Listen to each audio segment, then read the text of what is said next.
Now if it's a party, you know I slide through. Hey, why me And that's why I do this shit. And that's why I do this shit. When I slide through, I keep it real, I don't lie. Come on. Now if it's a party, you know I slide through. Why me shine with no dime? And that's why I do this shit. Cause I'm tired of weak shit. I keep it real, I don't lie. Cause I'm tired of weak shit. That's why I do this shit. Cause I'm tired of weak shit. Y'all didn't hear my boy's show? Y'all didn't hear him when he said it. Y'all want to hear it? Hold on. Cause I don't think y'all heard my boy's show when he said it. Hold on. No, not that one. That's the wrong day. We're gonna run this back. My boy's show, my boy's show told.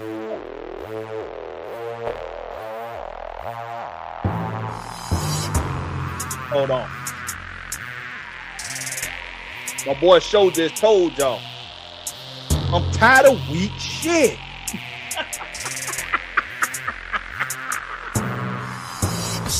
Come on. Oh boy. Now if it's a party, you know I slide through. Hey, why me shine with no dime? When I slide through, hey bitch, I'm elevator high. When I slide through, I keep it real, I don't lie. When I slide through, now if it's a party, you know I slide through. Why me shine with no dime? When I slide through, hey bitch, I'm elevator high. When I slide through, I keep it real, I don't lie. When I slide through, step up in this bitch like I'm 10 feet high. Ho, I'm just outstanding. That mean that I can't lie. I got the green next to me, call that shit a standby. It ain't one beat here that a nigga won't fry. Yeah, I'm raising up the temperature. You're looking for some ability, he gon' get up in the yeah. A nigga going hard as fuck, I'm tired of whack shit. I guess it's you if I'm offending ya. Now if it's a party, you know I slide through. Ain't why me shine with no tired of whack shit. Hey bitch, I'm elevated. My boy's show just told you. I keep it real, I don't lie. When I slide through. Now if it's a party, you know I slide through. Why me shine with no dime? When I slide through. Y'all want to go watch the whack shit? Be my guest. I keep it real, I don't lie. When I slide through. I'm about to slide up in it, like sliding in some pussy. I'm still in bases with your bitch, dusting off that pussy. We drunk tonight, so we in the state sliding woozy. I'm about to see the cars pass, still sliding woozy. I spot the skylights, I gotta push the can go watch gas. the I'm wet about shit to if you hit the want to. gas station, load up on some blacks. I see your little honey, she walking too fast. Before you slide up in her, you gotta have the cash. Now if it's a party, you know I slide through. Hey, why me shine with no dime? When I slide through, hey bitch, I'm elevator high. When I slide through, I keep it real, I don't lie. When I slide through, now if it's a party, you know I slide through. Why me shine with no dime? When I slide through, hey bitch, I'm elevator high. When I slide through, I keep it real, I don't lie. When I slide through. That's right. That's right, ladies and gentlemen, boys and squirrels. It's time for the hottest show on a Thursday night, whether anybody knows it or not. It's time. It is time for the Rich Pit. Today, I want to have a conversation with you all about the Kevin Stefanski running approach. His approach to the run game via Tommy Reese. And the reason why I want to have this conversation today is because I have ran into a very interesting article from one Torian Watt. Oh, sorry. This wasn't Mrs. Watt. This wasn't Miss Watt. This is Miss McElhaney.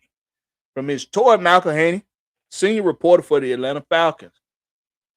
She did a report today titled, and you can go see this on AtlantaFalcons.com. This report is titled, Kevin Stefanski, Tommy Rees look to elevate Falcons run game without reinventing it.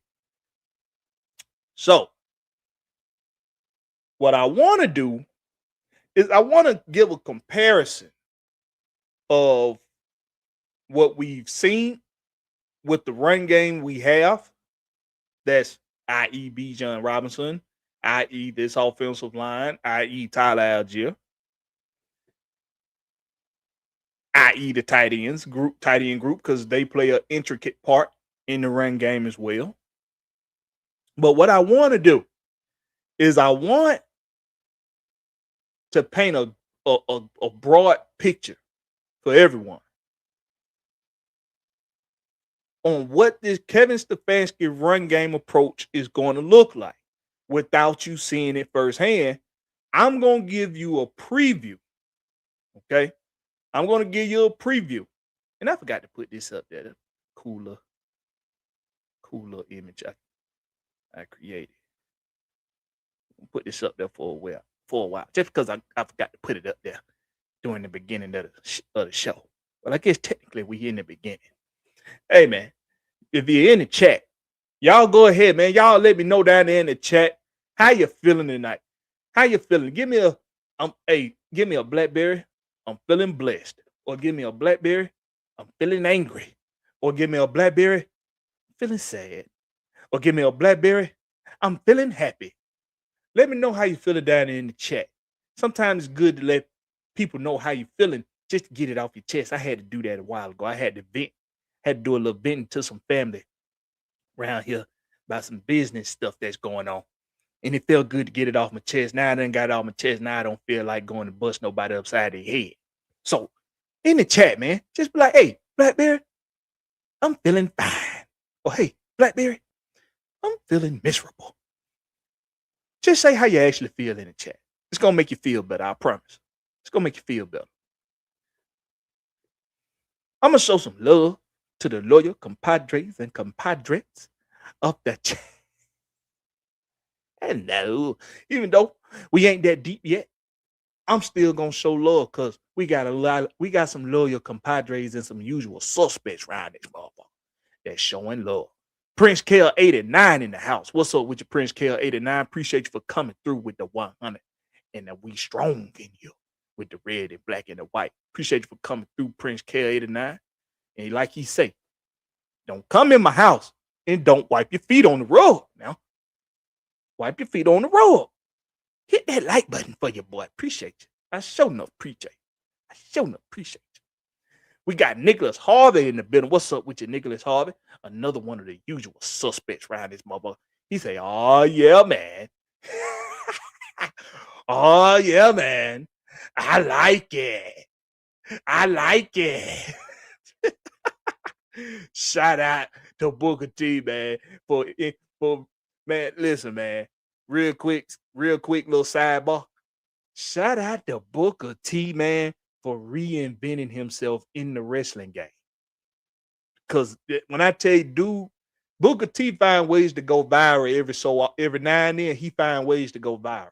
Whether it's him and his antics in wrestling, or whether it's people in the entertainment industry and the music industry using him as a conduit to reach a broad spectrum of the entertainment fan base, or whether it's him just doing something completely reinventing of himself in entertainment and going viral for it, man. Shout out to Booker T, man. That's my dog, man. It's some people you wish you knew them personally because you just know they'll make every day for you a lot better if they was in your life. Booker T, one of them people. He's just one of them people, man. Shout out to Booker T, man, and Prince and Nicholas Harvey for bringing that energy, that Booker T energy over here to the home team with Blakberry, man. Appreciate you for doing that, Nicholas Harvey. Appreciate you for doing that. We got another one of the usual suspects around this motherfucker. ATL 251 up in here. He say that Jay Uso run back is the truth, boy. Yes, it is. Yes, it is. Jay Uso. Shout out to Jay Uso too, man. Shout out to my dog. Shout out to the legend. Who else we got up in here? We got Zay in a bag. Speaking of the DMV, speaking of Baltimore, speaking of, there go my boy Zay in a bag. What's up with you, my boy? Y'all make sure y'all go check him out on Twitch. Free game. Is that what it's called? Zay in a bag. Free game on Twitch. Y'all go check out my boy Zay in a bag on Twitch, man, doing his thing, man. Oh, shoot. In a little while here, me and Big Will going to be reaching out to him so he can help us on how to navigate that the Twitch world. So we can set up or bring it to the pit between me and Big Will on who is the real king of Atlanta in the rap game. Is it Jeezy or is it T.I.? I say it's Young Jeezy. He say it's Tip. And I don't necessarily disagree with him, but he ain't got shit on Jeezy. And I mean that. And I mean that. Who else we got up in here? We got King Treyway in the building. What's up with your King Treyway? He say, what's good, Blakberry in chat? Hey, man, shout out to King Treyway for coming through. We got Millie Mills in the house. What's happening, Millie Mills? Appreciate you for coming through, my boy. And he say, yo, it is a free game. Check out free game on Twitch, y'all. We about to be over on Twitch. I'm streaming. Am I streaming to Twitch right? I'm not streaming to Twitch right now. But I sometimes stream my lives to Twitch, but it don't get no traction over there because you really got to be present on Twitch. You got to be, if you're going to be streaming to Twitch, you got to be intentionally streaming and visible and interactive on Twitch. And I promise you, them people going to show love. I can't wait to get kids started over there. Man. All right. Friend Kel say neither of them. I know probably a lot of people say it's a lot of you got some folk that's new school that say the king of Atlanta in the rap game is Andre 3000, or they say Outkast, together, the dual threat. Some people say Young Thug or whoever. Hey man. When somebody present a better album than Jeezy, when he put together Thug Motivation 1 and 2, when you can present to me a better series of albums, we'll have a conversation. No, ATL 251. No. But anyway, man, let's get back to it, man. So Kevin Stefanski. All right, so back to this this article I came across from Tori McElhaney, senior reporter for the Atlanta Falcons. You can go see this report on AtlantaFalcons.com. She put this out today, February 19th, around 3:56 p.m. on the website. And I'm going to read a little bit of it. I ain't going to read it. Well, should I just read all of it? I'm going to read all of it. Fuck it. I'm going to read it all verbatim. And it's titled, Kevin Stefanski, Tommy Rees, look to elevate Falcons run game without reinventing it. All right, this is how it begins. And I quote, with Bijan Robinson thriving and an experienced offensive line intact, Atlanta's new coaches aim to blend wide zone staples with gap concepts and disguise it all through presentation. Then it says, the pairing of Kevin Stefanski, Tommy Rees, Bijan Robinson, and this particular offensive line has the early makings of a high ceiling. Robinson is coming off of the most complete performance by a Atlanta Falcons running back in franchise history, and one of the best in league history. The offensive line is experienced with few current groups around the NFL able to match his collective reps. The NFL collective reps together. It's the kind of run game offensive coordinators across the league would love to call. It works. It's explosive. It wins games. So what can Stefanski and Rees add? For starters, their own flair. Now, see, this is where I began to kind of question some quotes she's gonna give us here from Tommy Rees. And in the title of this, it says they're not going to try to reinvent the run game. But as I read on a little bit, I begin, you know how my my bullshit antenna started going up, and I started thinking I'm reading bullshit now, and I'm reading contradicting things within the article. But just follow me here. It continues as from his time in Minnesota to his years in Cleveland, Stefanski's run game has thrived in a wide zone scheme. The bread and butter of Atlanta's ground attack in recent seasons. When Bill Callahan joined Stefanski's staff in Cleveland, the two found what they believed was the right balance between wide zone and gap concepts. That's a blend Stefanski, along with Reese, would like to lean into in Atlanta. Now, I'm gonna put y'all on game to something about the run game in football, and this is not just on the professional level or the college level. This is also on the high school level, on park ball level. The run game scheme for most teams that want to run the ball, they do both a wide zone concept along with a gap discipline concept. It's a blend of the two, and the idea is to keep it spontaneous for the defense, so they don't know what's coming. And when I started getting into this part of the article, I started to realize that I can put down my bullshit antennas now because I'm about to start reading shit that's gonna make sense. All right, and it continues.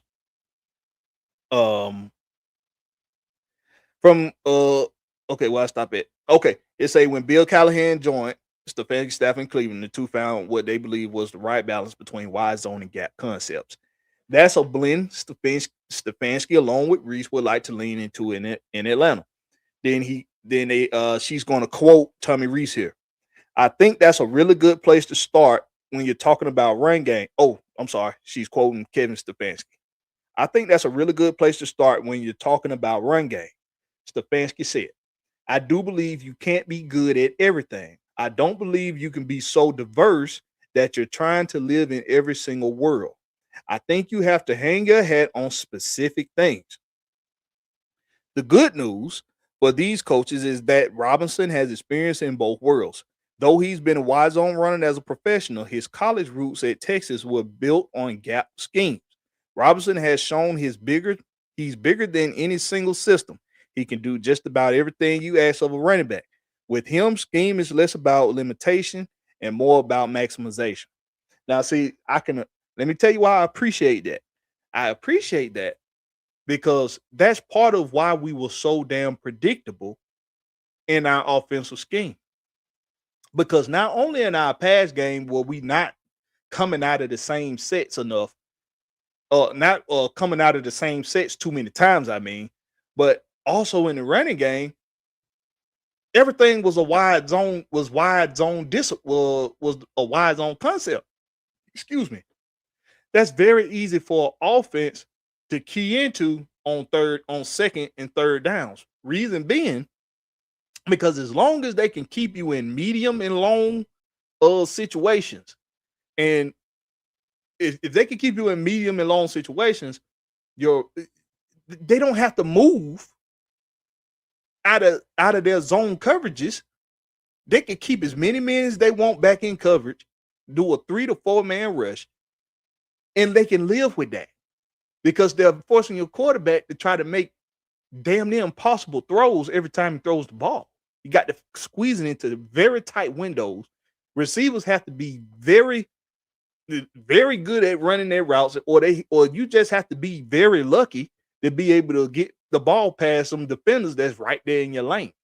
So when we're talking about, because the running game was also predictable along with the passing game, it's why we look so much more stale than we did the season before. Because the season before, we were actually a little bit more various in our looks on offense. I don't know what the hell happened in 2025, but I can appreciate what Tori McElhaney is reporting right here from what she's getting from Kevin Stefanski, because this is what a running game for a running team should look like. It should not be one-dimensional. You should not just be running a wide zone scheme.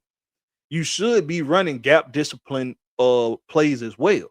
If your bread and butter is the Y zone scheme, you have to pizzazz it up a little bit by giving multiple looks to the defense so that they don't automatically just know where you're about to go with the ball. Even if it's a play action play, you can shift the defense to a totally different side of the field, and you can roll that thing out and get your man butt naked wide open somewhere in the flats, somewhere up in an out route or a deep crossing route or a drag across opposite field.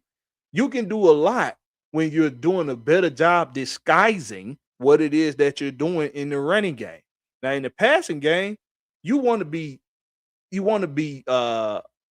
versatile in the passing game, but let's be real. When it ain't but so many sets you can line up in a passing game, in shotgun and in pistol. It ain't but so many sets you can line up in. At least in a running game, you can run the ball from any formation.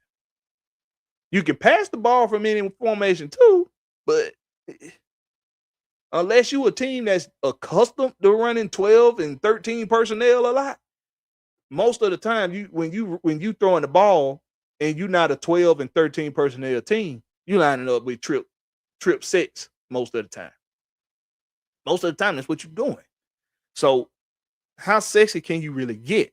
So if you're versatile in the running game, though, which is what we're about to get to here in this article, why I'm so glad I found this today, because it reassured me that I'm gonna like what I see from Tommy Reese and Kevin Stefanski with their offensive approach, and it starts with the run game. And I love the consistency right now in this offseason with Kevin Stefanski, because from the very opening, before he even got here, before Matt Ryan even hired him, from Matt Ryan himself, he told us, we gonna run the ball and we gonna open up the pass game through the run game. I love it. So now we seeing the consistency in the offseason of them staying with that narrative. So this goes on to read. So where does Reese fall in all of this? It's an intriguing question. During his introductory press conference, he was asked about striking the balance between diversity in the run game and staying true to what a unit does best, similar to what Stefanski described. You can't be everything. That's not realistic. Facts. For Reese, the distinction comes down to scheme versus presentation. See, this is where it's finna.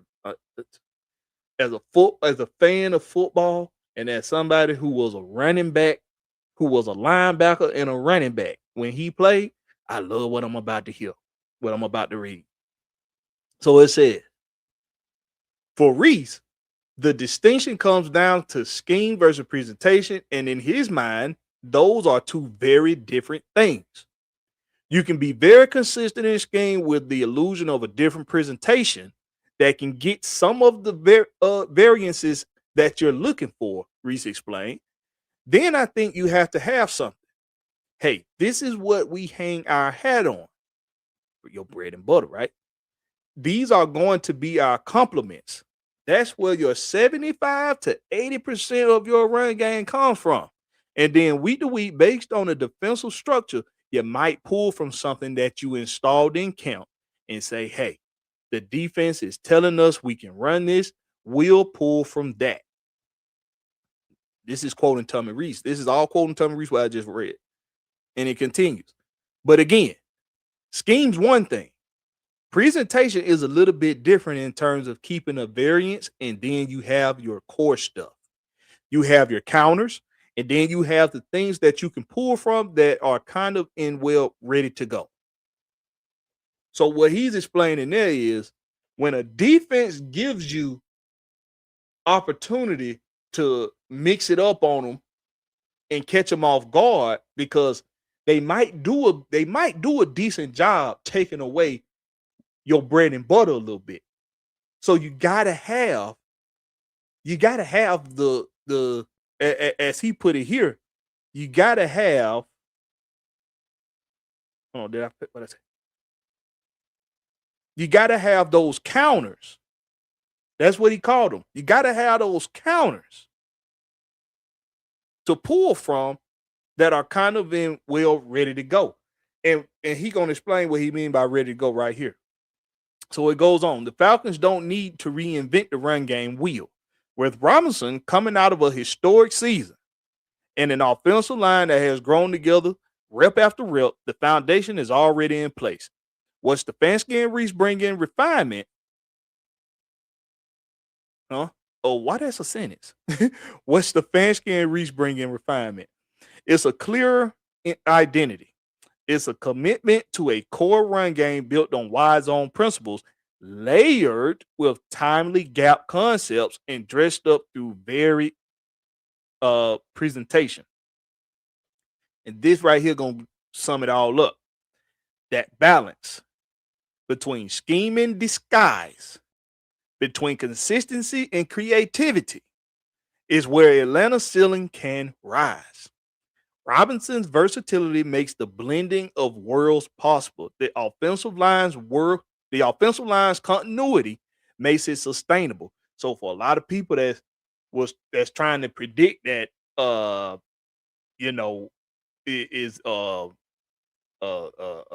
center, what that boy name is, the center. If they gonna try to find a center replacement, nope.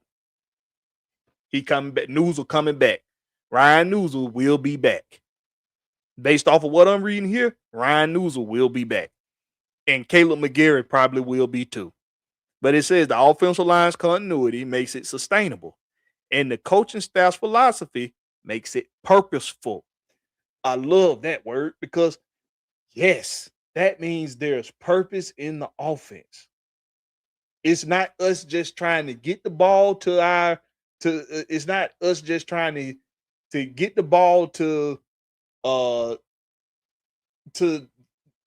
Bijan Robinson and having him just make somebody miss and get downfield.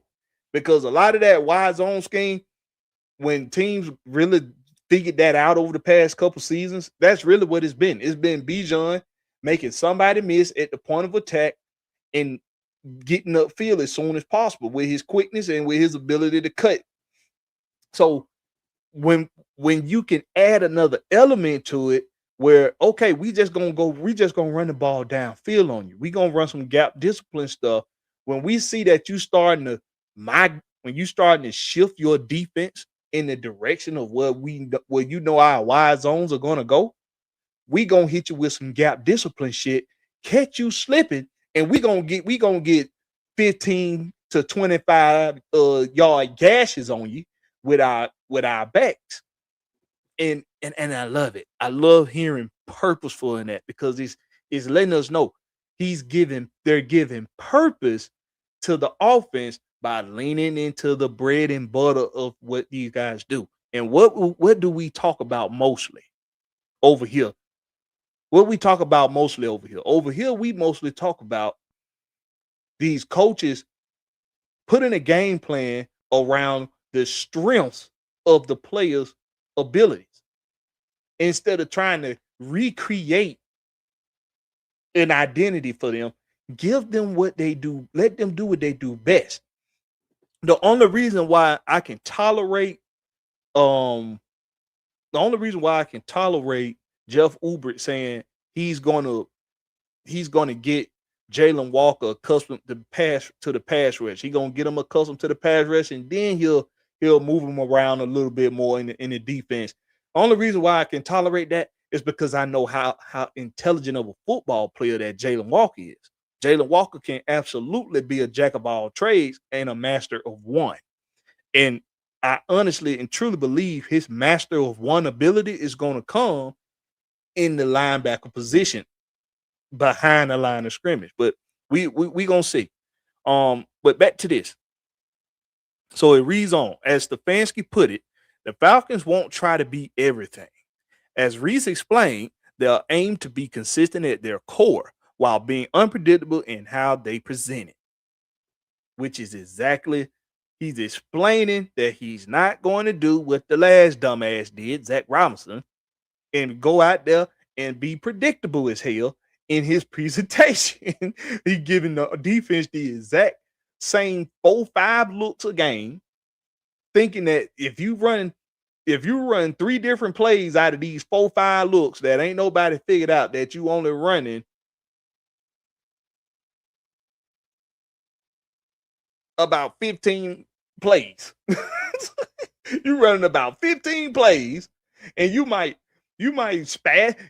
switch it up a little bit, and you might just you're gonna start putting a man in motion. Man, come on. You running the same shit. You running the same 15 to 25 plays a game. It's easy to figure out, and you're giving the same looks.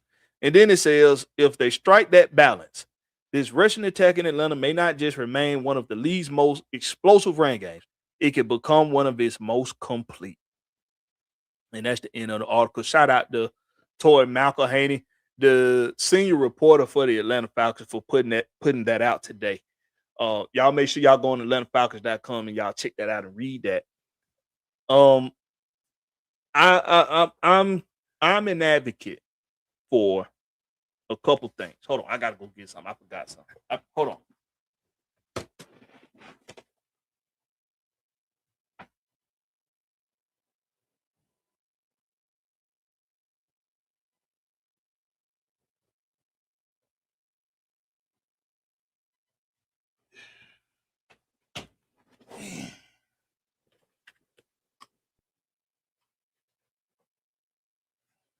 All right.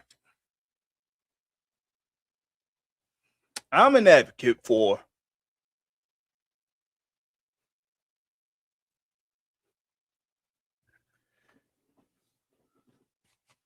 digging deeper than what's on the surface.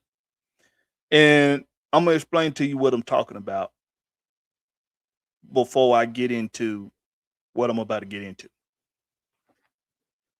And I decided I'm going to keep it PG. I'm going to keep it PG for now. But I know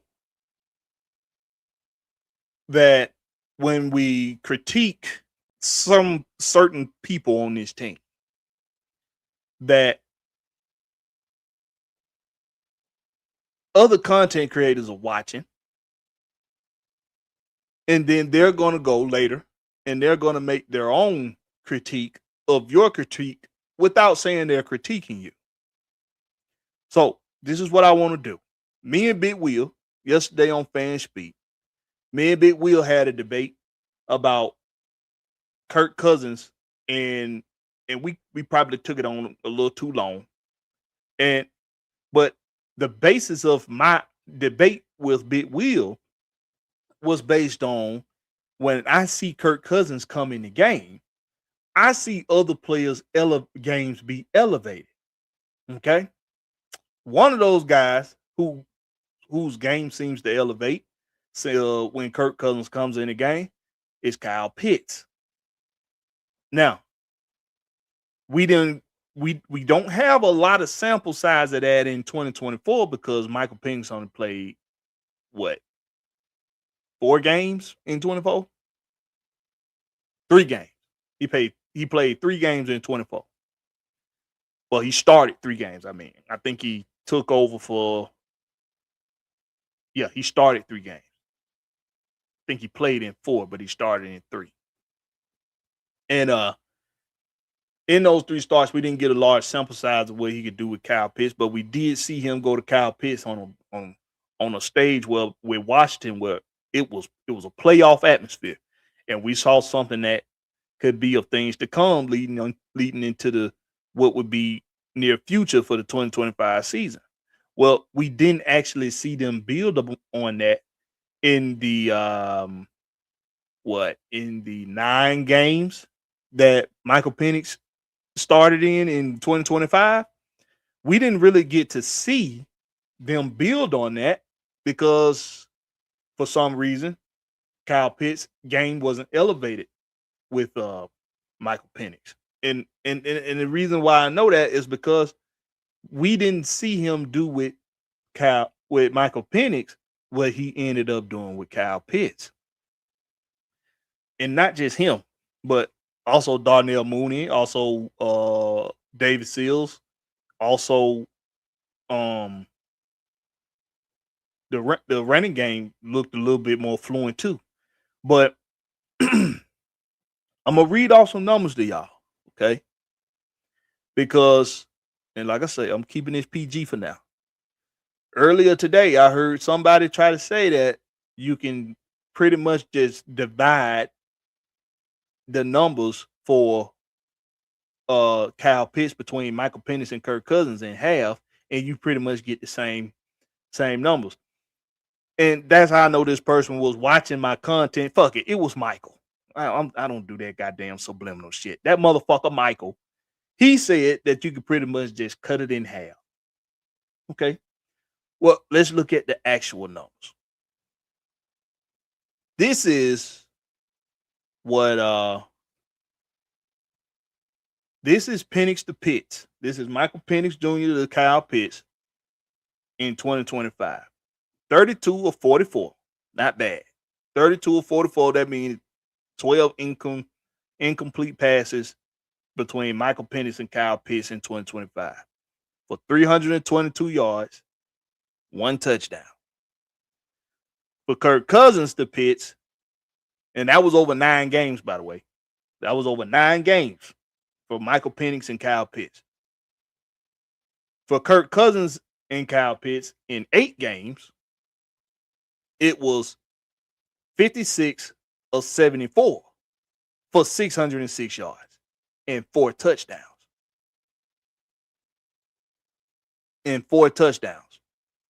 That's over 8 games. Technically 9 games because Kirk Cousins took over for Michael Penix late in the second Carolina game. So they're counting that game too, but I was just looking at starts when I was talking about it yesterday. But his total to Pitts was 56 or 74 for 606 yards and 4 touchdowns. Now, Kyle Pitts had 88 receptions. Let me look at his actual numbers. He had 88 receptions. Excuse me.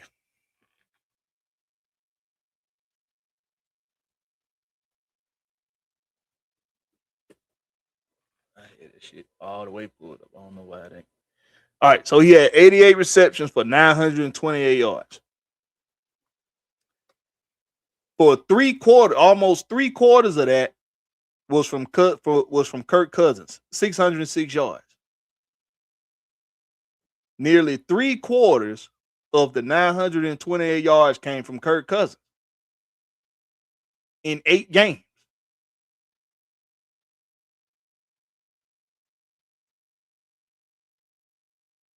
$88 targets. In those 88 receptions. Out of those 88 receptions, 56 of them came from Kirk Cousins. He had 5 touchdowns on the season. Kyle Pitts did. Out of the 5 touchdowns, how many do you think came from Kirk Cousins? What's up with you, Cushido?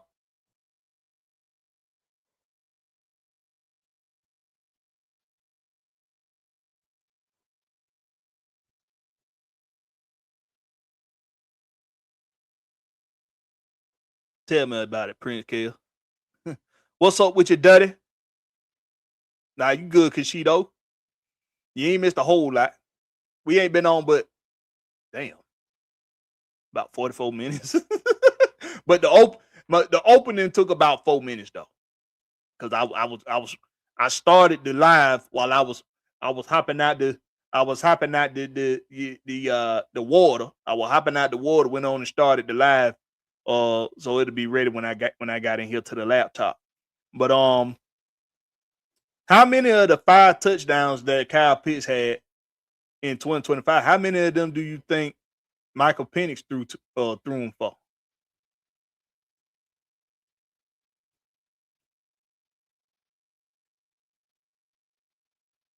Let me see if somebody down here in the chat know. Somebody try to answer that. Let's take a guesstimate. Out of the 5 touchdowns, I already gave you. Let me give you the stats one more time. Penix to Pitts, 32 of 44 for 322 yards. Cousins to Pitts, 56 of 74 for 606 yards. Kyle Pitts had 5 touchdowns on the season.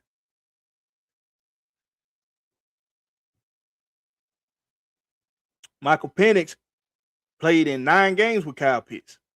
Kirk Cousins, he played in 9 with him too, but he only started in 8 with him.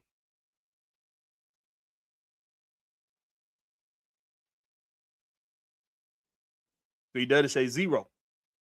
So look, it's a little bit more than 0. It's a little bit more than 0.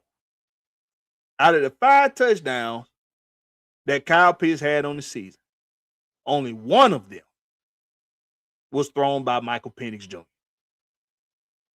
1.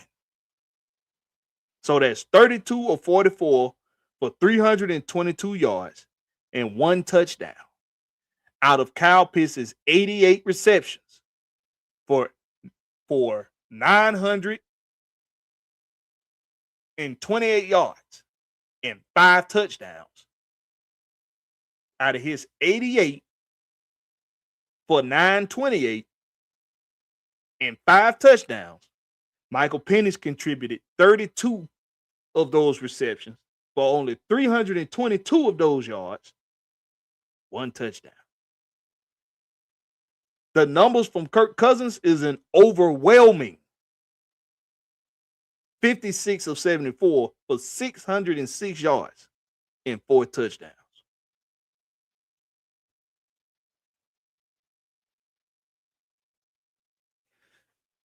There's this thing that, and like I said, I'm an advocate of getting things right. I'm an advocate for getting things right. I give you my opinion. A lot of my opinion is based off of the facts that I know, the things that I know. So when I tell you all, when I look at what Kirk Cousins, the key word is healthy. When I look at what a healthy Kirk Cousins has done in Atlanta, I see winning. It's not me making it up. It's on film. You see what Kevin talking to the boys about in the film room? On the screen here? One thing that you cannot dispute is what's on film. You can listen to a motherfucker all day try to tell you that somebody just ain't good. They just ain't good. Or listen to a motherfucker try to convince you that there was no drop-off or there was no elevation between Kirk Cousins and Michael Penix for Kyle Pitts. And if we just going off numbers, that's even wrong in itself. But when you look at film, you see a difference too. You see a difference. And it's not that Michael Penix wasn't targeting Kyle Pitts. That's not the case. It's that for some reason you didn't get the most out of Kyle Pitts that you got out of him with Kirk Cousins. It's what's on film. And Jay Holland say, nah, they didn't draw play for Pitts until Kirk got back in. Then Drake and Mooney was hurt, so Pitts was the only wide receiver. Mooney was hurt in the very beginning, and he got banged up a little bit, yeah. And then Drake missed some time, yes. But who is considered to be the next target in the passing game? Who's looked at to be the next target outside of Drake London?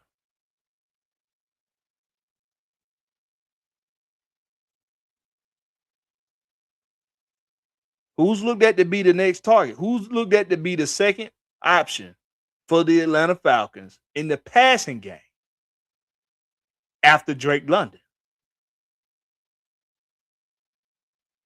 Because I think it's safe to say that we all know the number one option in the passing game is Drake. He's your number one receiver. It only makes sense that he's your number one passing option, reception option. Who's the second? It right there. Bingo. Bijan.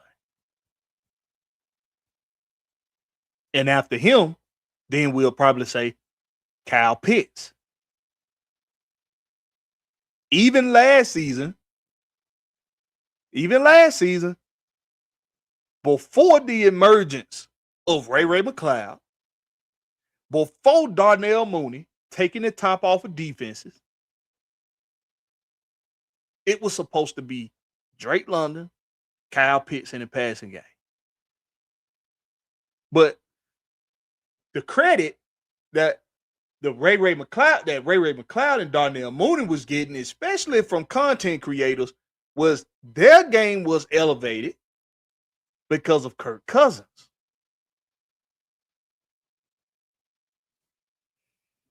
Jay Hunter say Pitts is our second option. Right. You see what I'm saying? Do you get it? You see how Bijan is the right answer based off of what we see on film. But when you go back and look at the stats, after Drake goes out, it's Kyle Pitts. That's why I say, when we look at what's on film don't lie to you. Them stats can play tricks on you. They can. They can play tricks on you. Because in that video that I seen today, somebody asked Michael, what is it? Why is it that it seems that targets go to Drake more or Bijan more after Kyle Pitts has a drop or there's a missed throw on a target to Pitts? And it's a real easy and simple question to answer.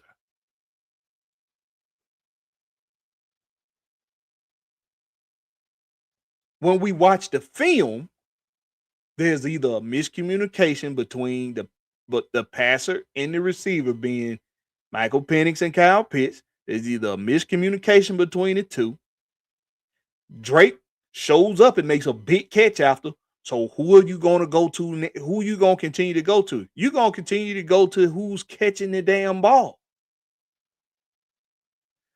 If the tight end is the third option on the field anyway, if your tight end is your third option anyway, when he gets an opportunity and he literally drops the ball, or there's a miscommunication between the two, maybe the route's not ran how it's expected to be ran, or the ball's not thrown how it's expected to be thrown, it doesn't matter what the reason is for why the miscommunication happened. If on the next play or on the next series of plays, Drake London is making big catches, he's Mr. Third Down, he's catching balls on the sideline, he's snagging 50-50 balls, you got Bijan Robinson getting loose, it's going to look like how it looks because your tight end was the third option anyway. So when it comes down to it, it's not about there not being chemistry between Michael Penix and Kyle Pitts. It's about the flow of the game. And what's the scheme anyway? The scheme is more so to get the ball in the hands of Drake London and Bijan Robinson, and to sprinkle in Kyle Pitts to catch the defense slipping. Isn't that what all tight ends are used for these days? Outside of maybe Travis Kelce, who's the primary target in the passing game for Kansas City. That's typically the general responsibility of the tight end in today's football is to be that third option, and he can catch defenses slipping. Now, if you're somebody that garners a lot of attention at tight end, you may find yourself as the second option. It's and when the number one receiver go down, like Drake London did, then you're going to see more targets. But look at this is a significant amount of more targets. And Drake missed what with Cousins as a starter? I think Drake missed 2 games. Look at the difference here. 74 and 44. In one game, Cousins didn't play. Pitts didn't play in one of the games with Kirk Cousins. And it's 74 targets on 56 completions for 606 yards, 4 touchdowns. One thing I always talk about when it comes to Kyle Pitts and Drake London is using their size in the red zone. They should be end zone threats every time we make it inside the 20. Drake London, he's proven to be a reliable option in the red zone. He's proven to be that. Kyle Pitts, not so much. And people can say, well, he don't get targets. There's a reason for that.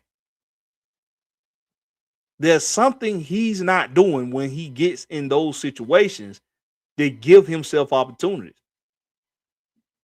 It's something he's not doing. It's you're not a play caller at the professional level and not recognize you got a 6'6" tight end that can box out and out jump anybody that's going to be in front of him in the end zone. Send him to the back of the end zone and throw it up there for him. Tony Gonzalez made a living off of it. And he wasn't nearly as athletic as Kyle Pitts. Not even close. What's that boy Jimmy Graham that was in New Orleans? Made a living off of it.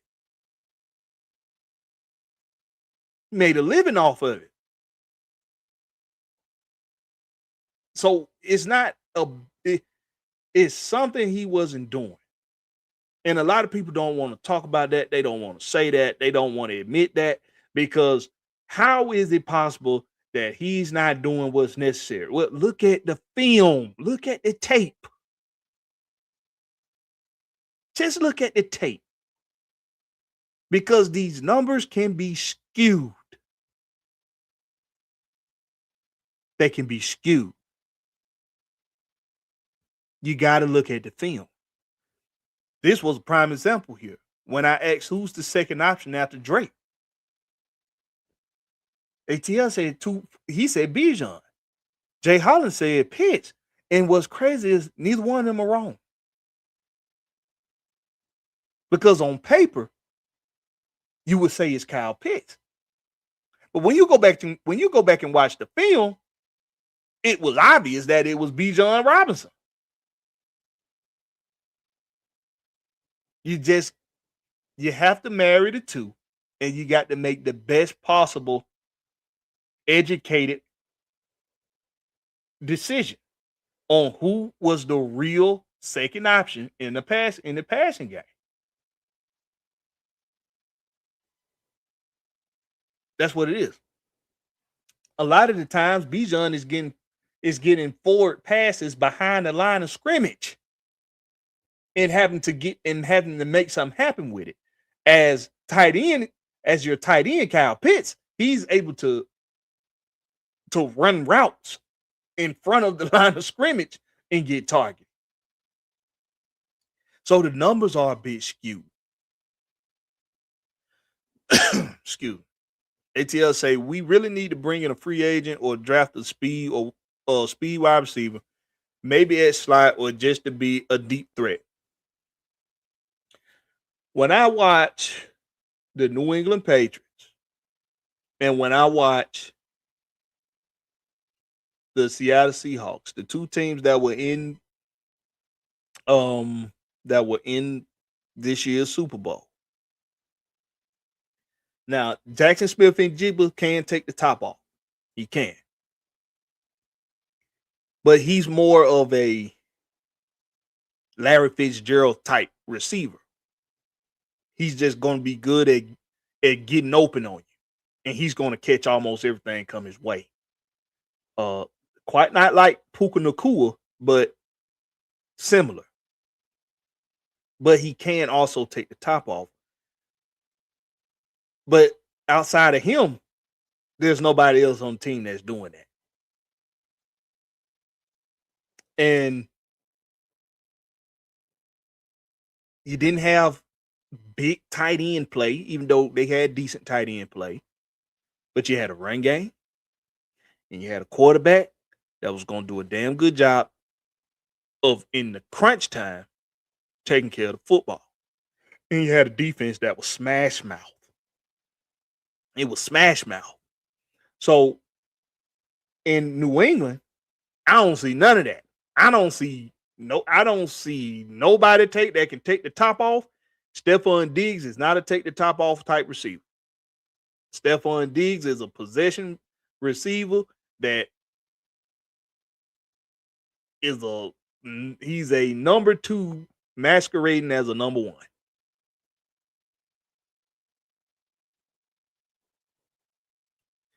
And that's evident. Stephon Diggs disappears a lot. He disappears a lot. And Jackson Smith and Jigba in the game that mattered the most was non-existent. And then he spent a lot of time in the medical tent in that game too.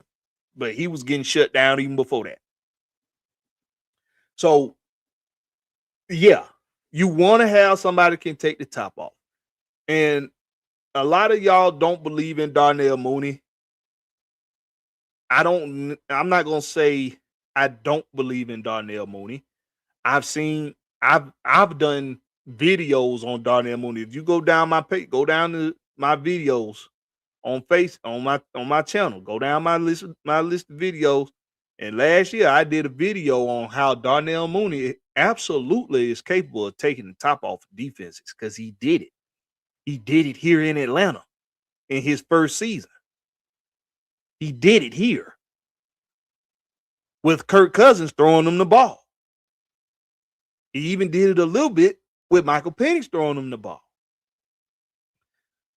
But you had Darnell Mooney is definitely capable of taking the top off the defense. I think he ran a 4-3. What was it? What he ran in the 40? I think it was like a 4. What was it? A 4.39 or 4.37 or something like that. Let me see.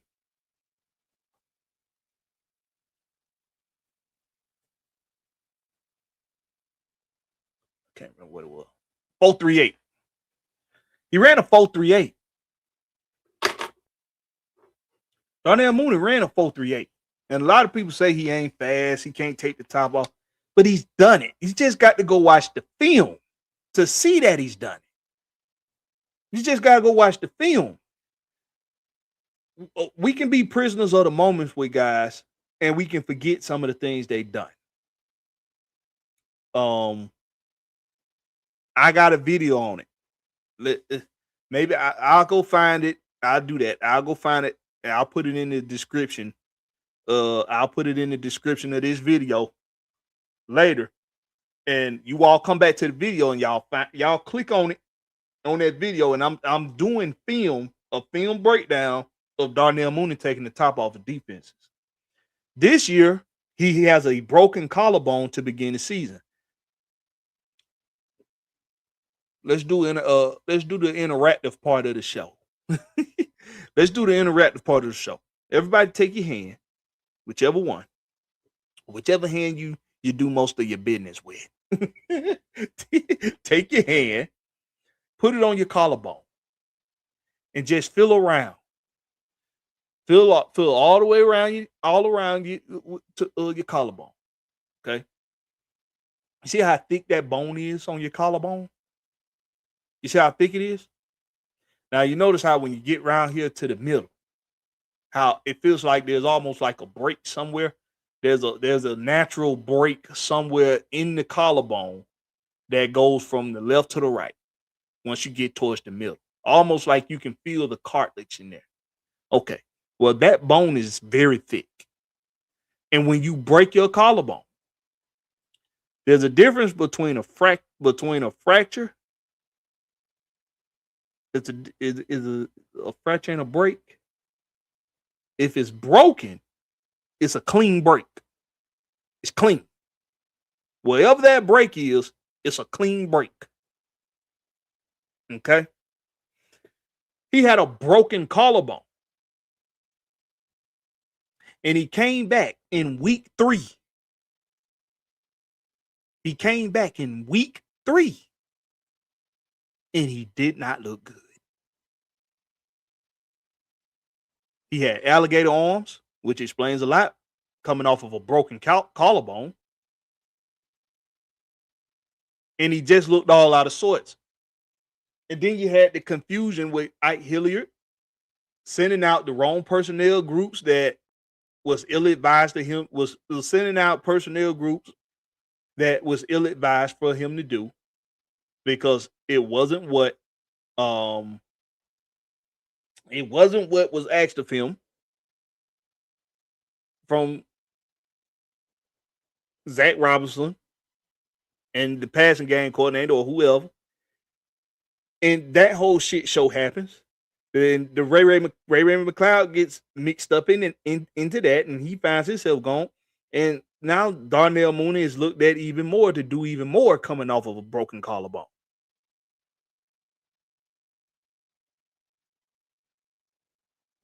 Even more.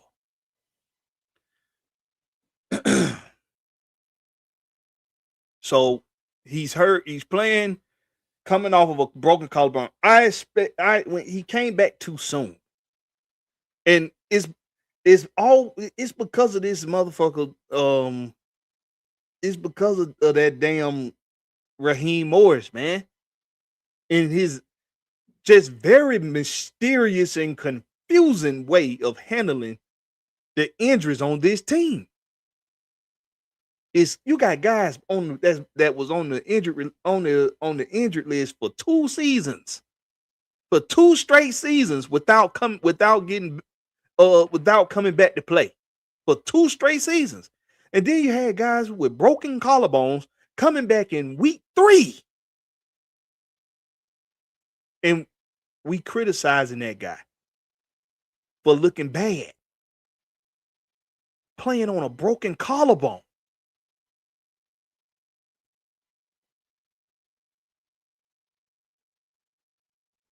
Now, yes, once again, he's another example of when players play hurt and don't say nothing. And they line about injuries, and it looks bad, and it makes it look like it's bringing down to the team in a way. Just like with Kirk Cousins, all these guys lie about being healthy. All of them. What's going on with you, Clifton Harris? Appreciate you for joining us. He say next season, Buccaneers 9-8, Panthers 8-9, Saints 2-15, Falcons 0-17. Oh, Clifton Harris he's a troll. What he say right here? He say Clifton Harris say Penix equal EJ Manuel / Bills equal buzz. Damn, Clifton Harris. Damn. I'll take it. You're not a fan of the Falcons. He's not a Falcon fan. What'd you say, ATL? He say it only takes like, what'd he say? It only takes like 25 pounds of force to break collarbone. That's why recovery takes so long. And look how long he came back. And look how short of a time frame he came back in, ATL. And see, I don't know much about what you saying about how much it take to break a collarbone in recovery time, but I know that recovery time is longer than 5 weeks. I know that. He came back in week 3 of the regular season. He got injured in the second week of training camp.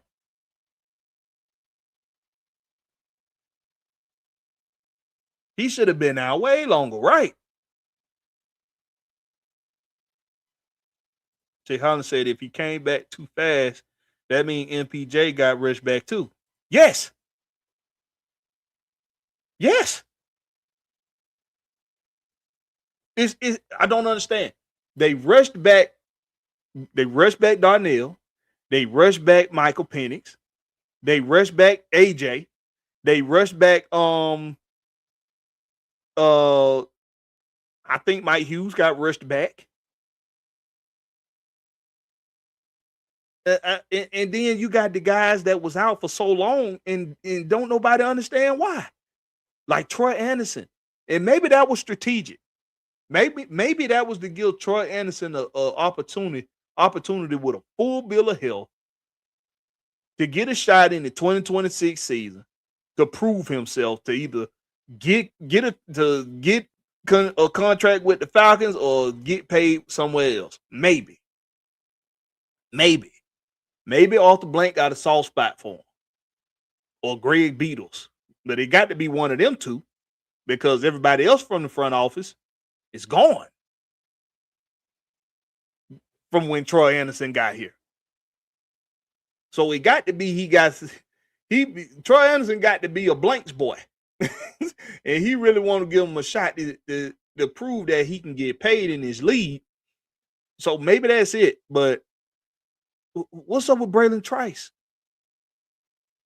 What's up with him? What's up with Trice? How is Trice hurt for 2 straight seasons? How? How, Sway? How, man? My boy Clark Phillips III. His injury is a mystery.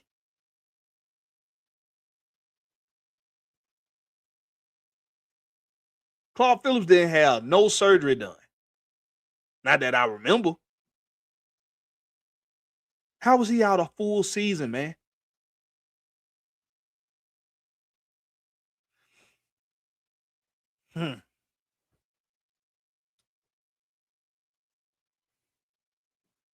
To go back to the Kyle Pitts and Michael Penix and Kirk Cousins conversation, I broke it down even further for y'all. And give y'all the numbers one more time. Because Michael earlier today on his show said that you can just divide the numbers between Kirk Cousins and Michael Penix for Kyle Pitts, and it's the same. It's just split it in half. There's no drop off. There's no elevation. It's a lie. It's not a lie. It's ignorance. And it's lazy work.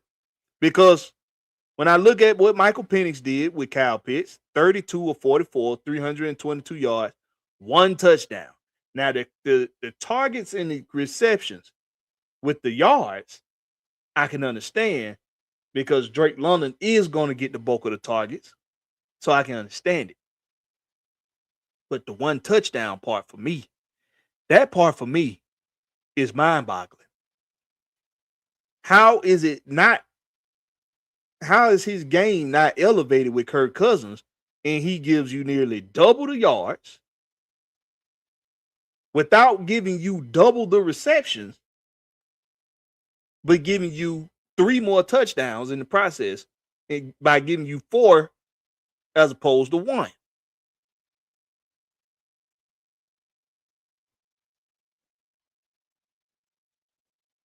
So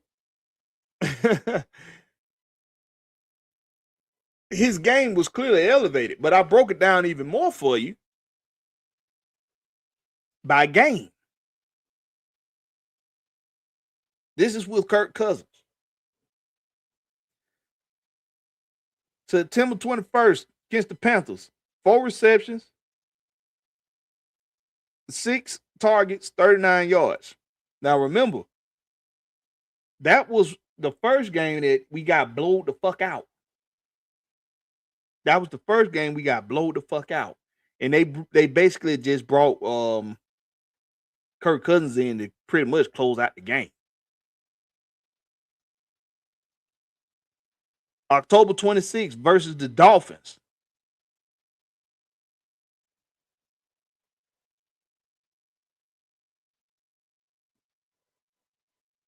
Nine targets, 9 receptions for 59 yards. November 23rd versus the Skanks. 2 receptions, 3 targets, 14 yards. November 30th at the Jets. 2 receptions, 5 targets, 25 yards. November 30th, I'm sorry. No, that was against the Jets. Sorry. My bad. He was 7 for 8 for 7 for 8 for 82 yards against the Jets. So then we look at what he did in December. So he's gonna have his best games of the season with Kirk Cousins, Kyle Pitts. December 11th at the Bucks, 11 for 12, 166 yards, 3 touchdowns. Out of the 5 touchdowns Kyle Pitts got on the season, 3 of them was in one fucking game. In one game. A quarter of his yards, of his 928 yards, was also in that one game for 166 yards. Then on December 21st against the Cardinals, 7 receptions on 9 targets for 57 yards. December 29th, at Rams, 2 receptions, 3 targets, 16 yards. January 4th versus the Skanks, 6 receptions, 9 targets, 58 yards. As a starter, Kirk Cousins threw for 516 yards to Kyle Pitts.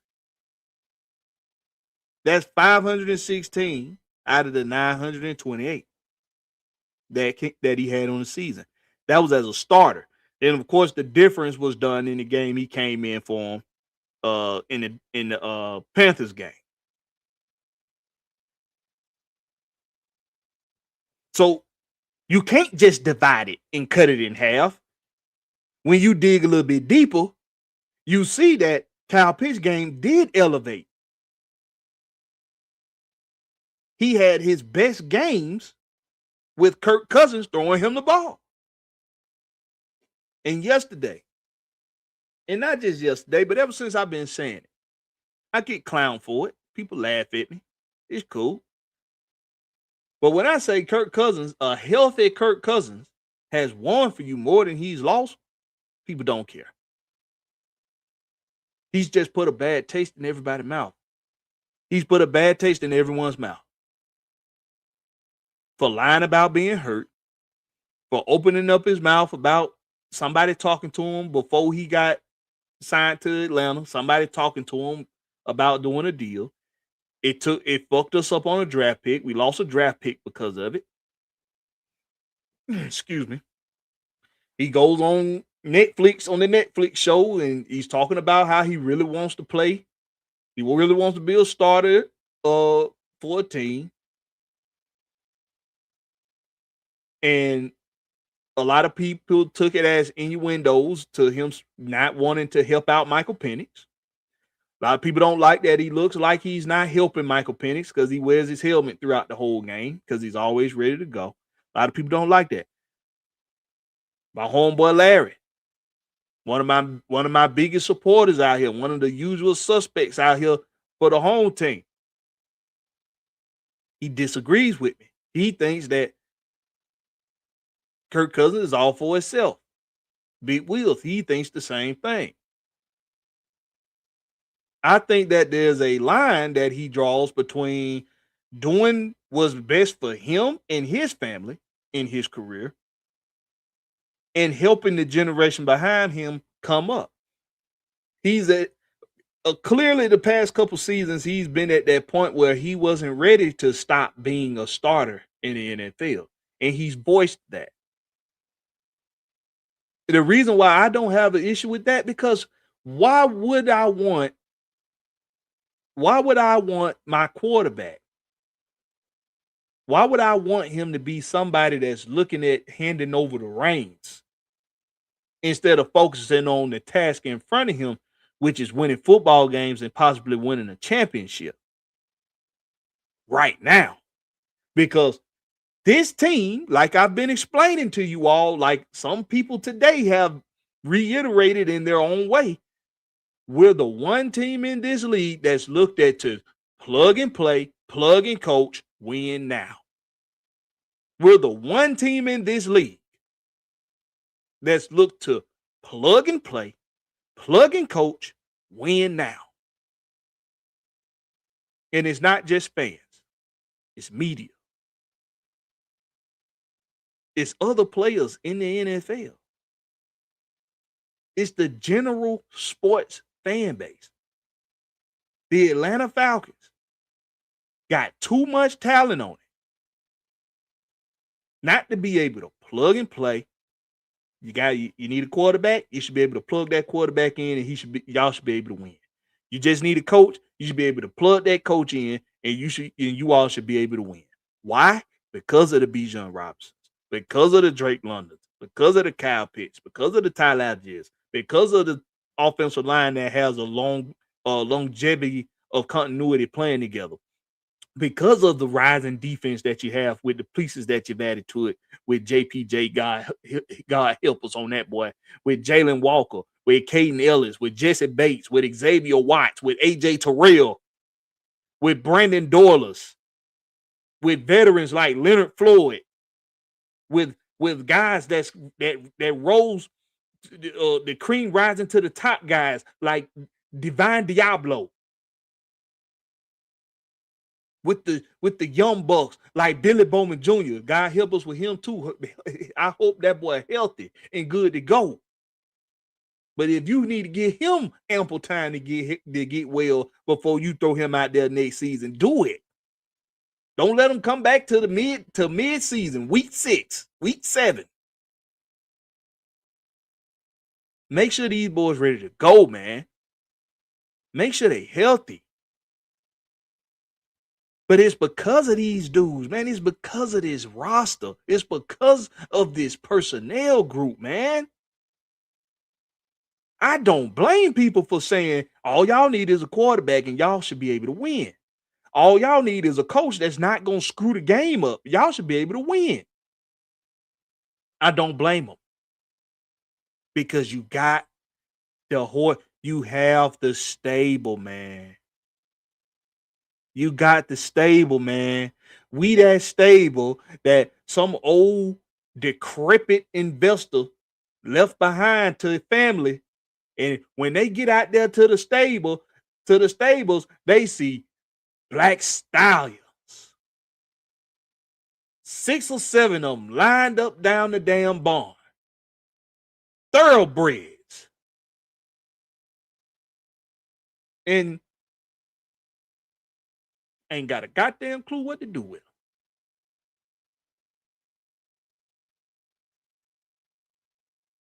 Meemaw come down there and see them horses and say, yeah, well, that old Jason there, boy, that Jason, he sure left for some pretty horses. You get some pretty horses. Oh, what are we supposed to do with them? Meemaw don't know what the fuck to do with them damn horses. It take for old Willie B, old Willie Joe, and old Calhoun to come in there and tell him, Meemaw, we got to take them horses to the track, and we got to race them, and we got to put them to work. Meemaw, yeah, them horses too. I don't want to hurt the horses. Yeah. And y'all find some hay for them horses to eat on in an apple. Get them an apple and some hay to eat on. And then come in here and somebody put some blankets down for them for when they go to sleep at night. Meemaw ain't got a clue what to do with them thoroughbreds, man. Ain't got a clue. That's what the Falcons got. We got a stable of stallions. We got a stable of thoroughbreds. So when people look at that, they say, y'all just need somebody that's going to know how to groom and train them horses.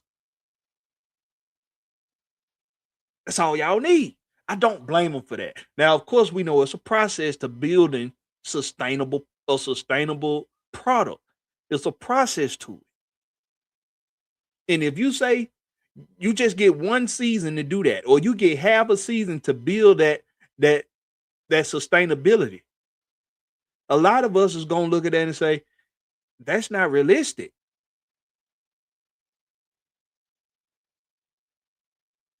But can it be done? Look at the Seattle Seahawks. Look at the New England Patriots. It absolutely can be done. Absolutely. You can do it either way. It's just about making the smart choices at the right time, having functional organization, proper structure, and the right personnel. And then you can use a little luck. That's what it's about. ATL say if we can't get it right fast, we're gonna have wasted a lot of elite players' most valuable years, if not entire careers. 3 years is NFL average play time, and this is a lot of their third years. Boy, ATL 251. That right there is a cold case of hard truth. That right there is a cold case of hard truth. And it's nobody's fault but one person's. And that's Arthur Blank. It's nobody's fault but Arthur Blank. If we don't get to see a Kyle Pitts in his prime, if we don't get to see a Bijan Robinson in his prime, or a Drake London in his prime, or a Michael Penix in his prime, or a Chris Lindstrom in his prime, a Matthew Bergeron in his prime, a Tyler Algier in his prime. Defensively, all the guys I called out earlier, Jesse Bates, AJ Terrell, in their prime. Caden Ellis in his prime. Divine Diablo in his prime. If we don't get to see these guys along with the young talent we done put with them win a championship, it's exactly like my boy ATL 251 just said right here. We wasted a lot of elite players' most valuable years. This right here is the cold, hard, absolute truth that a lot of content creators stay away from. One, because they little feeble minds, some of them can't handle this type of pressure. So they rather not even see it on somebody else. But that's what this is right here. This is pressure on Matt Ryan. If you somehow, Matt Ryan, are capable of bringing back Kyle Pitts, Tyler Algier, if you're capable of bringing them back to keep this offense together and to keep the team as it's constructed with the personnel groups together, if somehow you're capable of doing that and you don't win with them in their prime, it's the biggest failure in this team's history outside of that 28-3 loss in the Super Bowl. This will be worse than losing the Super Bowl to Denver in the 98-99 season. It will be worse than that. It will be worse than that, in my opinion. Because that team, at least that team in the 98-99 season, at least that team wasn't projected to do a whole lot. They was projected to be able to compete for the playoffs, but they weren't projected to go to no damn Super Bowl. This team we got, ever since we've had the Bijan and Drake London combination with Kyle Pitts on the offense, ever since we've had it, we've had people pick us to go far, to compete for a championship, as long as the quarterback play was right. Especially when they seen us get Jesse Bates to pair with AJ Terrell. Especially when they seen that. And then when we put the icing on the cake, as far as personnel goes with them young boys in that 2025 draft, man. You got so many people looking at the Falcons like, boy, y'all boys ought to be nasty. Y'all should be bad to the bone. What's wrong? At least be able to finish over 500. Shit.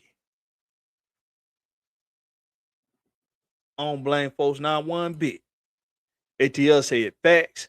Matt Ryan can be a Atlanta Falcons god or the most hated man in Georgia, and it's all gonna be because of Arthur Blank.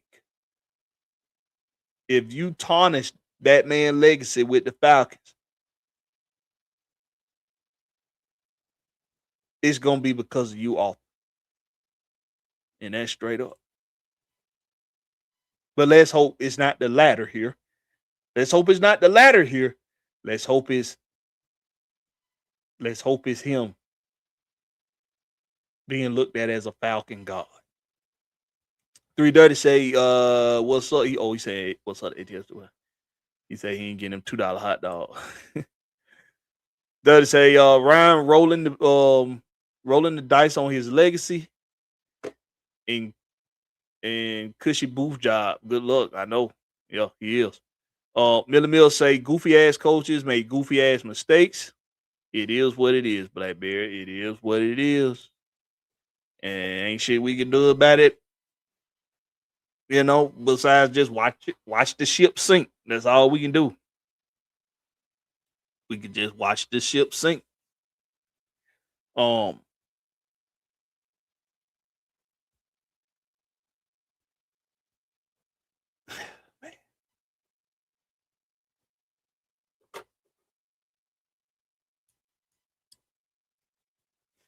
I just don't understand how we can continue to go down this road of obscurity with all of this talent that we have. At some point, history got to be made. And I know I hear a lot of fans that support the channel, like King Atlanta supporter. Something he likes to say is change has to be made. Change is good. Change is necessary. Change can go a lot of different ways. Change can go different ways. Change can go left. Change can go right. And a lot of times when you think the change is when you think there's change, but really it's just disguised as the same thing. It's just disguised as to look different. Almost similar to what Tommy Reese was explaining in that article that Torrey McElhaney did on AtlantaFalcons.com that I read to you all earlier, when he explained the presentation will look different, but the scheme is going to be the same. It's just going to be presented differently. That's been my whole synopsis with the Matt Ryan hire. A lot of what we're doing still looks like a Rich McKay method. Splitting the job responsibilities of a GM to 2 or 3 different people. Creating scapegoats for when things go wrong, as opposed to one person being held responsible for the what's the word I'm gonna go, as opposed to one person being responsible for the gradual upbringing of the team, but also being responsible for its downfall. They're going to be responsible, that one person being responsible for their progression, and that one person being responsible for their regression. That's what John Schneider is for the Seattle Seahawks. He's the one person responsible for it all. And look what it did for them. We got examples, y'all. There's prime examples. Sam Darnold is he's a solid quarterback. He's not great. He's solid.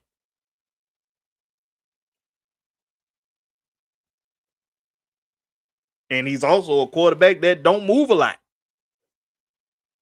He ain't stationary. He can move more than Kirk Cousins, of course. He's not stationary, but he don't move a whole lot. He ain't finna go out there and break off no 20, 30-yard runs on you. And look what they did with Sam Darnold. It's the right decisions at the right time with a functioning organization, proper structure, and the right personnel groups. And then there's a little luck involved. So, y'all got any questions for your boy? Y'all can shoot me some questions down there in the chat, man. My bad. We got started a little late tonight. Your boy was coming back from off the block. It's been a long couple days. It's been a while since I wasn't able to spend the night in my own bed. Well, last night I didn't get to spend the night in my own bed. I had to stay out in Calhoun last night because I got to a delivery a little too late and they wouldn't take me. And I had already put gas in the tank to get up there. I was not about to double back down and have to go back up the next morning and put more gas in the tank. I was not about to do that. So I just stayed up there and took my ass to sleep. Ate a sandwich, went to sleep, woke up next morning, got that shit delivered. Ran me another run. That went on for a little longer than I wanted. And here we are. But I started late because I was washing my behind. Let's be clear about that. I was washing my tail. I had to get them 2 days off me. You hear me? Let me see. Y'all got any questions for you, boy? If y'all ain't got no questions, I'm gonna start wrapping this up. Millie Mills said, and even Tommy Reese, I like him too. Seems like a no-nonsense type of OC, and he has tons of experience around him to help him succeed. Like I said, that article that I read to you all, well, I don't know if you was in here for it, Millie Mills, but that article I read from Tori McElhaney from earlier today, go on Atlanta Falcon Nation, read that article. It's titled Kevin Stefanski, Tommy Reese, some about them not trying to reinvent the running game. Go read that, man, or just you can go back on the channel here. You can just rewind and you can listen to me read it and narrate it at the same time. But it explains it. I like what he said. I like what Tommy Reese said to Tori McElhaney on it. I like what Kevin Stefanski said about it on how their approach to the run game. It's an old school method that incorporates both a wide zone scheme as well as a gap discipline scheme, sprinkled in there here and there to keep things jazzy. But the most important part about it is that they explain why scheme is one thing and presentation is another, because the scheme can remain the same while the presentation makes it look different. And that's what we weren't doing with Zach Robinson. We was running a scheme that was very easy to read, very transparent, and just very easy for defenses to lock in on. And we had to have dynamic play from our dynamic players, Bijan Robinson, Drake London, Kyle Pitts at times, and Tyler Algier at times. We had to have dynamic play from them to match other teams on the scoreboard. But it wasn't sustainable because you're overworking those guys. That's part of the frustration that we saw from Drake London in the last game of the season against the Skanks. On the sideline, after he caught a touchdown. He was frustrated with the play caller. No, it was the receiving coach. It was TJ Yates he was fussing at after catching a touchdown, because he's explaining to him, you see what happens when I do what I know gonna work. Because I can guarantee you what he wanted him to do was to stop at the halfway point of the back line of the end zone. But Drake, he knows I stretch that thing out if I continue to stretch that thing out a little bit more across that back of that end zone, I'm gonna find my way over. My quarterback gonna find me. Kirk Cousins found him. Can't find him he can't find me if I'm sitting. If a defense is being stationary because they know they don't have to move, because once we come out our breaks, we're not going anywhere. We're not going nowhere. Man, like I said, it's on film. It's all on film, man. It's all on film. Miller say legit experience, not washed up quarterbacks teaching guards how to block. What's up, T Terry? He said that was funny. He say the Falcons are some of the offense, The Falcons are some of the offense-minded coaches to build around MPJ, or maybe another young quarterback. He probably doing that talk to text. I don't want to get a young quarterback to back up a young quarterback. I don't want a project to back up a project. I don't want to do that.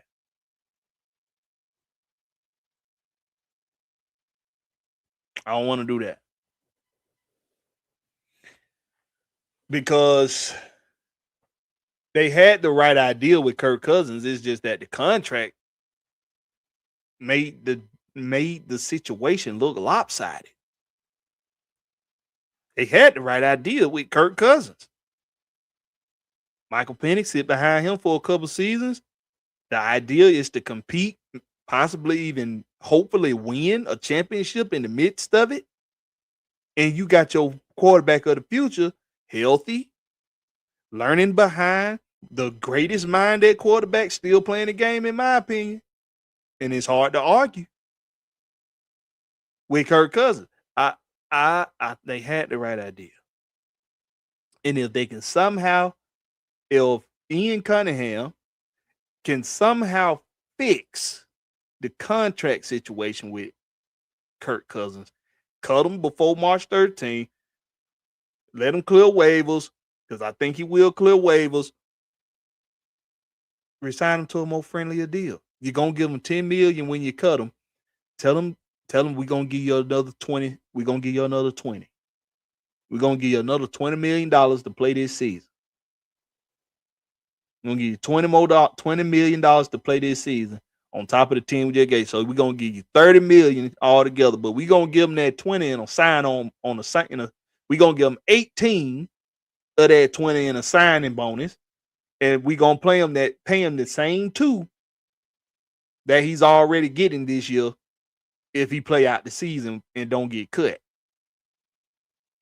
And that 67.9 or 77 gets turned into 30 mil. And it'll all be paid to him between this year and next year. And next year, he don't even have to be on the team. He don't even have to be on the team. I would gamble on that. I would gamble with that. I don't see nothing wrong with that.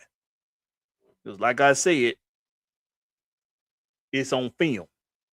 A healthy Kirk Cousins has won for you more than he's lost. And right now, he's healthy. And he got a coach that has been successful with him before in Minnesota. Well, some level of success in Minnesota. I got you, T-Terry. I know what you were saying. Miller Mill say football is easy. It's the coaches that make it hard. Who you quoting? Who you quoting when you say that, Miller Mills? I see you got it in quotations. But I've heard that before as well. Football is easy. It's the coaches that make it hard. And that's true to an extent. But as somebody that played the game, I'm going to tell you the real thing that makes football hard. And that's competition. It's 11 on 11 out there, y'all. And it's a war zone. It's a war zone.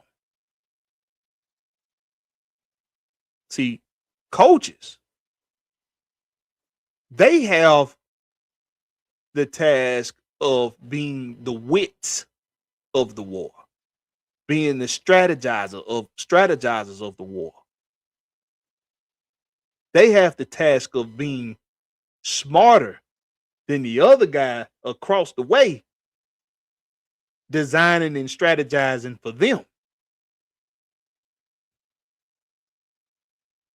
But the soldiers, those 22 men out there on that field, they have the task of not allowing the person across for them to be able to succeed in their agenda by any means necessary, within the rules, of course. Within the rules, of course. But that's really what makes football hard. It ain't coaches. It's not. It's a catchy quote. But it ain't coaches that make it hard. It's the battle that makes it hard. The concept of football is easy. Yes. Throw ball, run ball, get ball into other team's end zone. The concept is simple. And I think we mistake simplicity for easy, for a level of difficulty. It might be simple, but it ain't easy, man. It might not be that complicated, but it ain't easy. That's why we got to appreciate young talent like Bijan Robinson, who we, in a soundbite we got from him from being mic'd up during the Pro Bowl week, during the Pro Bowl, when he's saying it's easy to get a yard. You can trip and get a yard. The reason why a lot of the other guys that he's talking around are looking around and looking at him without saying anything, because they looking like, bro, that yard can be very hard to get. But see, we got a guy like Bijan who, from his experience, it ain't that hard. We got to appreciate that from that young boy. Understand, bro, I can get a yard. Yard is nothing. See, when you got a guy with that mindset around a bunch of guys that's like, Bro, that yard can be tough. Nah, that yard ain't that hard. And when you go look at the film, he ain't just saying it. He putting it to work. He definitely gets a yard without any issue. He gets a yard. So we got the talent, man. We got the horses, man. The stable is here. The stable is here. We need somebody that's going to groom it, groom the stable, and train the stable up right. And when we get it out there to them tracks, them thoroughbreds going to be running. And them thoroughbreds going to come in first. Because that's the hard part. It's like in trucking, man. Thing I say about trucking, the hardest part for us in trucking, for those of us that run our own trucks, when we want to get additional trucks to add on to the fleet, it's about finding the right drivers. Once you learn your equipment and you understand how to keep equipment running and keep it going, that ain't the hard part no more.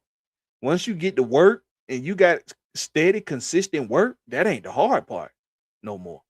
Now the toughest part is finding drivers that ain't gonna fuck your shit up. That's the hardest part.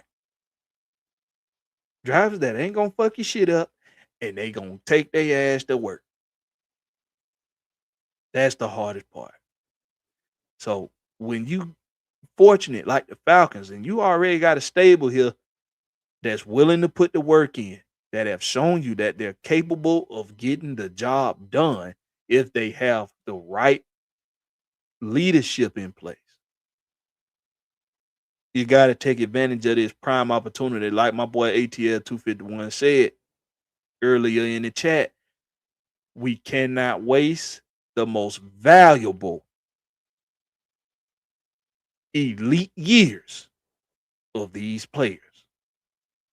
Like Bijan, Drake, Kyle Pitts, maybe.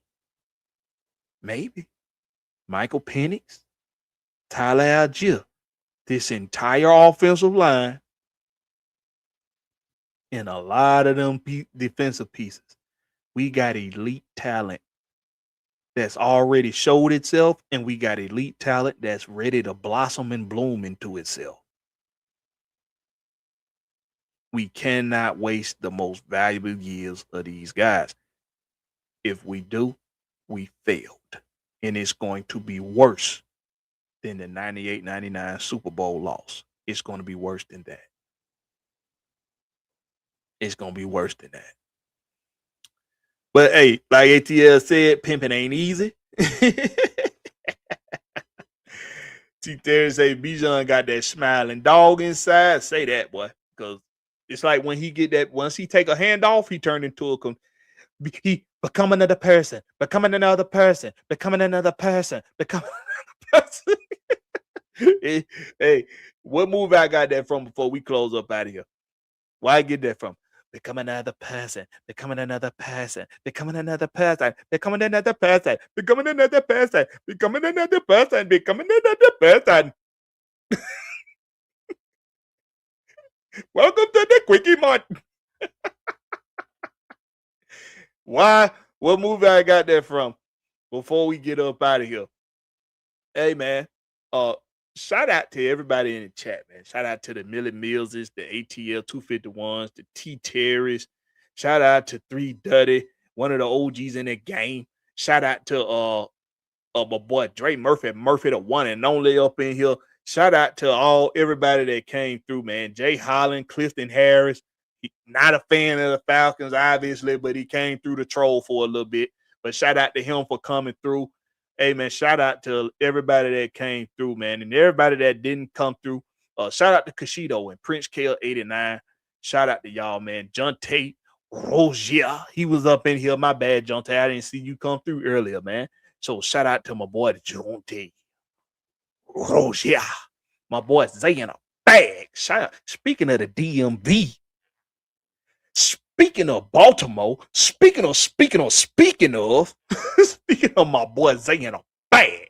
Hey man, shout out to him, man. Like I said, y'all go check out my boy Zay in a bag over on Twitch. on free game on Twitch. That's my boy Zay in a bad, man. Y'all go check him out, man. Shout out to King Treyway, Nicholas Harvey. They came through. Shout out to who else? Oh, that's all I see for now. But shout out to everybody that came through. For everybody that's gonna watch after the fact too, y'all make sure y'all hit them buttons, hit that like button. Do not come in my house and don't wipe your feet on the rug. Hit that like button. I appreciate you. And hit the share button too. Share this to your respective social media platforms. I appreciate everything that y'all do, all the support that you give. I see didn't nobody get it down there in the chat. So I just tell you where I got that from. Master of Disguise. That's from the movie Master of Disguise, man. Shout out to Master of Disguise. I might turn on Tubi. I'm going to go get me a couple shots so I can drink the day away. I'm going to go get me a couple shots downstairs and drink the day away. Oh, 3:30, he did get it. Oh, but did you get it before I said it? I don't think you got it before I said it, though. I don't think you got it before I said it. But I'm going to go get me a couple shots, man. Come up here, man. Turn on Tubi. And we going to kick back, man. We going to watch Master of Disguise tonight. We going to watch Master of Disguise on Tubi, man. Go to sleep to some Dana Carvey. What is his name? Dana Carvey? I think his name Dana Carvey. Hey, man, go to sleep to laughing at Dana Carvey tonight. Hey, man, with that being said, I appreciate y'all for coming through. Y'all make sure y'all hit them buttons, man. Hey, stay blessed up, man. Stay prayed up. Shout out to everybody that's going through something, because if you're going through something, then that means you got something to wake up for and to live for the next day. Because if you're going through something, you got to see yourself through it. All praise to the Most High, y'all. I appreciate y'all for coming through. Hit them like buttons. Hit all them buttons, man. Just hit the buttons. Any button you see down there, hit the button. Just interact with it. Just don't hit the one with the thumbs down. Don't hit that one. Leave that one alone. Pretend like you don't see that one. This been the Rex Pit, man. The hottest show on a Thursday night, whether anybody knows it or not. This is the home team with Blakberry. That's Blakberry, no C, just a K. Catch me on the flip side. And shout out to Trey.